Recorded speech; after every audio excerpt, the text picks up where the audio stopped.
अनिल के घर से आती रोने चीखने की आवाजें सुनकर पड़ोसियों को हैरानी हुई कि ऐसी क्या बात हो गई जो अनिल इतनी जोर से रो रहा है। वह रोते हुए चीख रहा था, अनीता तुम्हें क्या हो गया? तुम उठ क्यों नहीं रही हो? अनिल सुबकते हुए कह रहा था, देखो, हमारा बेटा मयंक भी नहीं उठ रहा है। चीख पुकार और रोने की आवाजें सुनकर आस पड़ोस के कुछ लोग अनिल के घर पहुंच गए। लोगों ने देखा, एक कमरे में अनीता और उनका बेटा मयंक पड़े थे। दोनों ना तो होश में थे और ना ही हिलडुल रहे थे। अनिल ने पड़ोसियों को आया देखकर कहा, पता नहीं मेरी बीवी और बेटे को क्या हो गया है। कुछ बोल ही नहीं रहे हैं। लगता है इन्होंने कुछ खा लिया है। उल्टियां भी हुई थी। पड़ोसियों ने भी अनीता और मयंक के हाथ पैर हिलाकर उनकी स्थिति जानने की कोशिश की, लेकिन दोनों में जीवन के कोई लक्षण नजर नहीं आए। पड़ोस की भाभी जी बोली, कल रात तक तो अनीता मुझसे खूब हंस हंस कर बात कर रही थी। रात ही रात में ऐसा क्या हो गया जो मरणासन्न सी पड़ी है? अनीता और मयंक के कुछ खाने की बात सुनकर पड़ोसियों की सुगबुगाहट शुरू हो गई। अनिल ने रोते बिलखते हुए अपने साले और एक दो दूसरे रिश्तेदारों को फोन किया। फिर पत्नी अनीता और बेटे मयंक को अस्पताल ले गया। अस्पताल की इमरजेंसी में डॉक्टरों ने जांच पड़ताल के बाद मां बेटे को मृत घोषित कर दिया। डॉक्टरों ने अनिल की बताई बातों और दोनों शवों के लक्षण देखकर यह अंदाजा लगा लिया कि दोनों की मौत जहरीला पदार्थ खाने से हुई है। मां बेटे की संदिग्ध मौत के कारण अस्पताल प्रशासन की ओर से इस संबंध में पुलिस को सूचना दे दी गई। अस्पताल की सूचना पर थाना पुलिस अस्पताल पहुंची और अनीता व मयंक के शव को कब्जे में लेकर पंचनामे की कार्यवाही की। इसके बाद दोनों शवों का पोस्टमार्टम कराया गया। पुलिस ने मामला दर्ज कर इसकी जांच एएसआई को सौंप दी। अनीता के पति अनिल और पड़ोसियों से पूछताछ की।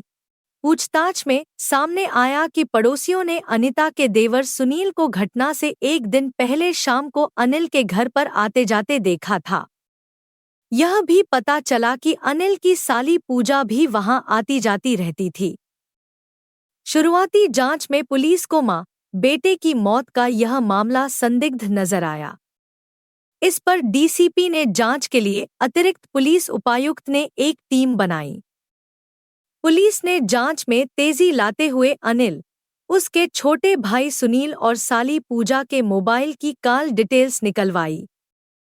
इसके अलावा अनिल की गतिविधियों का भी पता लगाया। अनिल की ससुराल वालों की जानकारी भी हासिल की गई।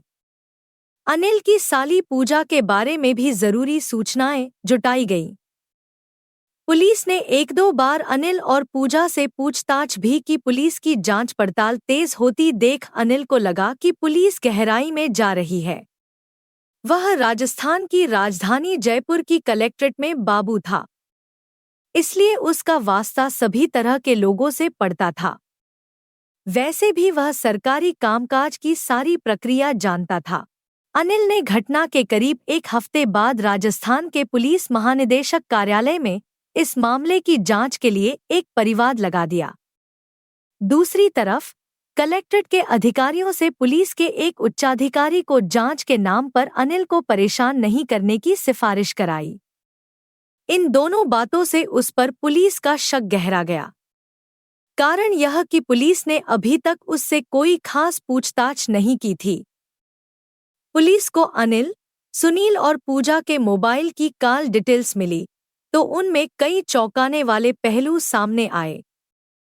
तीनों के बयानों में काफी विरोधाभास था। पुलिस ने व्यापक जांच पड़ताल के बाद अनिल से सख्ती से पूछताछ की तो उसकी 38 साल की पत्नी अनीता और 14 साल के बेटे मयंक की मौत का राज खुल गया। अनिल से पूछताछ के आधार पर उसके छोटे भाई सुनील और साली पूजा से भी पूछताछ की गई। इस पूछताछ के बाद पुलिस ने 30 जुलाई को अनीता और मयंक की हत्याओं के आरोप में अनिल, सुनील और पूजा को गिरफ्तार कर लिया। पूछताछ में मां बेटे की हत्या की जो कहानी सामने आई वह अनिल का अपनी साली पूजा से प्रेम प्रसंग का परिणाम थी। जीजा अनिल के इश्क में पूजा इतनी निष्ठुर हो गई थी कि उसने अपना घर बसाने के लिए बहन का घर उजाड़ने के साथ बहन और भांजे को भी मरवा दिया। अनिल अपनी शादीशुदा साली के हुस्न का इतना दीवाना हो गया था कि उसने पूजा से अवैध संबंधों का विरोध करने वाली पत्नी और बेटे को ही मौत की नींद सुला दिया। उसने अपने भाई सुनील और साली पूजा के साथ मिलकर बीवी बच्चे की जान ले ली। करीब 15 साल पहले अनिल शर्मा की शादी राजस्थान के सीकर जिले के लोसल कस्बे में रहने वाले अंजनी कुमार की बेटी अनीता से हुई थी। शादी के बाद अनीता खुश थी। पति अनिल सरकारी नौकरी में था। घर का खर्च आराम से चल जाता था। शादी के कुछ समय बाद ही अनीता ने एक दिन अनिल को खुशखबरी दी। अनीता के मुंह से जल्दी ही पिता बनने की बात सुनकर अनिल के जीवन में खुशियों के रंग भर गए। अनीता ने बेटे को जन्म दिया। बेटा पाकर अनिल भी खुश था और अनीता भी। अनिल और अनीता ने बेटे का नाम मयंक रखा। मयंक समय के साथ बड़ा होकर स्कूल जाने लगा। पहले अनिल की पोस्टिंग सीकर में थी। इसी दौरान अनिल के ससुर अंजनी कुमार की संदिग्ध अवस्था में मौत हो गई। सीकर जिले की लोकल पुलिस ने जांच पड़ताल के बाद आत्महत्या का मामला मानते हुए अंजनी कुमार की मौत की फाइल बंद कर दी। पत्नी और बेटे की हत्या में अनिल की जयपुर में हुई गिरफ्तारी के बाद पूछताछ में यह रहस्य भी उजागर हुआ है कि अंजनी कुमार की हत्या की गई थी। अनिल की ससुराल में ससुर अंजनी कुमार ही परिवार के मुखिया थे और उनकी मौत के बाद घर में जवान बेटी हो और कोई बड़ा पुरुष ना हो तो लोगों की गंदी नजरें पीछा करती ही हैं। ऐसे समय में अनिल ने आगे बढ़कर सहारा देने के लिए अपनी सास, साली और साले को सीकर में अपने साथ ही रख लिया। दोनों परिवार एक साथ रहने लगे। इस दौरान अनिल और पूजा के बीच प्यार के बीज अंकुरित हो गए। घर में उन्हें ज्यादा मौका नहीं मिल पाता था, इसलिए मौका मिलने पर अनिल और पूजा घर से बाहर एक दूसरे की बाहों में समाने लगे। इस बीच अनिल ने अपने ससुर का प्लॉट बेच दिया और ससुराल वालों को बता दिया कि इस रकम से आपके लिए जयपुर में प्लॉट ले लिया है। सास और साला साली ने अनिल की बात पर भरोसा कर लिया, जबकि हकीकत यह थी कि अनिल ने ससुराल वालों के नाम से जयपुर में कोई प्लॉट नहीं लिया था। साल 2016 में अनिल का तबादला हो गया। तबादला होने पर अनिल को गुलछर्रे उड़ाने का बड़ा मौका हाथ लग गया। इसके लिए उसने एक चाल चली। वह अपनी सास को विश्वास में लेकर साली पूजा तथा साले को पढ़ाने के बहाने जयपुर ले आया, जबकि पत्नी अनीता व बेटे मयंक को सास की देखभाल के लिए सीकर में ही छोड़ दिया।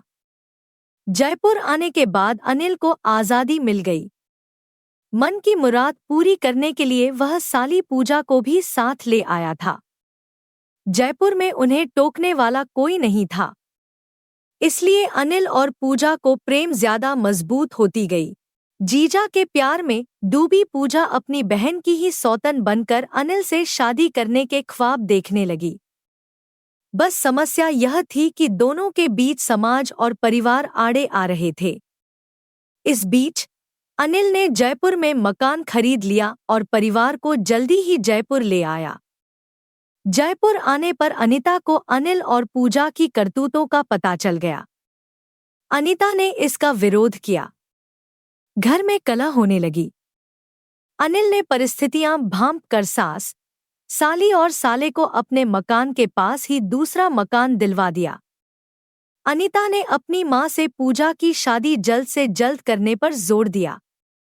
अनिल ने पूजा की शादी करवा दी। भले ही पूजा की शादी हो गई थी, लेकिन वह तो जीजा अनिल को ही सपनों का राजकुमार मानती थी।